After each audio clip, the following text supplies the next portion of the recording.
துலாம் ராசிக்காரர்கள் அப்படின்னாலே தனக்குன்னு ஒரு நட்பு வட்டம், அந்த நட்பு வட்டத்தை ஒரு தலைமை தாங்கி நடத்தும் ஒரு தலைவனை போல செயல்படுறது அப்படின்றது இவங்களுடைய ஒரு அடிப்படையான குணமாக இருக்கும் அப்படின்னு சொல்லலாம். இந்த நவம்பர் மாதத்தை பொறுத்த வரைக்கும் உங்கள் ராசியிலேயே சூரியன், புதன், சுக்கிரன் இருக்கக்கூடிய காரணத்தினால நீங்கள் நிர்வாக ரீதியாக எடுக்கக்கூடிய எந்த ஒரு முடிவுகளுக்கும் ஒரு நல்ல மதிப்பு, மரியாதை, அங்கீகாரம் அப்படின்றது இருக்கும் அப்படின்னு சொல்லலாம்.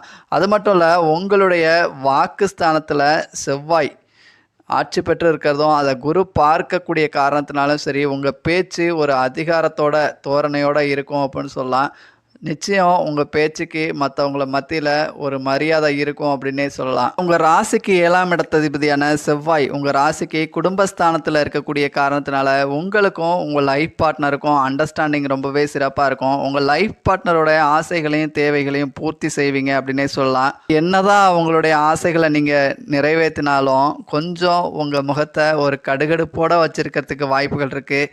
கொஞ்சம் சிரித்து பேசி பழகுங்க. குடும்ப வாழ்க்கை இந்த மாதம் ரொம்பவே சூப்பராக இருக்கும்.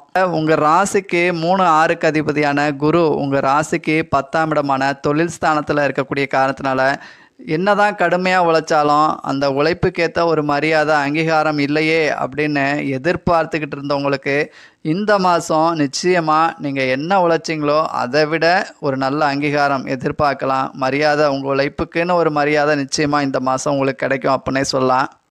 உங்கள் ராசிக்கு 5ஆம் இடத்துல சனி ஒரு வக்ரகதியில் ராகுவோடு சேர்ந்து இருக்கக்கூடிய காரணத்தினால ஒரு சிலருக்கு வயிறு சார்ந்த தொந்தரவுகள், ஜீரண கோளாறு அந்த தொந்தரவுகள் ஏற்படுறதுக்கும் வாய்ப்புகள் இருக்குது. ஸோ இந்த ராசியில் பிறந்த சுவாதி நட்சத்திரம் 4ஆம் பாதத்தில் பிறந்தவர்களின் கனிவான கவனத்திற்கு கொஞ்சம் முன்கோபம், பிடிவாதத்தை குறைச்சிக்கோங்க. வண்டி வாகனங்களில் கவனம் இருங்க. ஒரு தேவையில்லாத பிரச்சனைகளை, சங்கடங்களை சந்திக்கிறதுக்கான வாய்ப்புகள் இருக்குது. இந்த ராசியில் பிறந்த சில குறிப்பிட்ட தேதிகளை பிறந்தவங்கள சொல்கிறேன். அதாவது ஜனவரி மாதம் 3-4 தேதிகளில் பிறந்தவங்க, மார்ச் மாதம் 3-4 தேதிகளில் பிறந்தவங்க, மே மாதம் 3-4 தேதிகளில் பிறந்தவங்க, ஜூலை மாதம் 5-6 தேதிகளில் பிறந்தவங்க, செப்டம்பர் மாதம் 5-6 தேதிகளில் பிறந்தவங்க, நவம்பர் மாதம் 5-6 தேதிகளில் பிறந்தவங்க.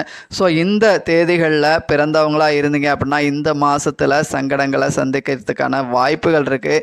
ஸோ இந்த தேதிகளில் பிறந்து இந்த மாதத்தில் ஏதேனும் சங்கடங்களை ஃபேஸ் பண்ணிங்களா இல்லையா அப்படின்றத மறக்காமல் நம்ம சேனலில் கமெண்ட் செக்ஷனில் தெரியப்படுத்துங்க. ஸோ மேலும் விவரங்களுக்கு ஆஸ்ட்ரோ ஆதிரன் சேனலை சப்ஸ்கிரைப் பண்ணுங்கள், லைக் பண்ணுங்கள் நண்பர்களே.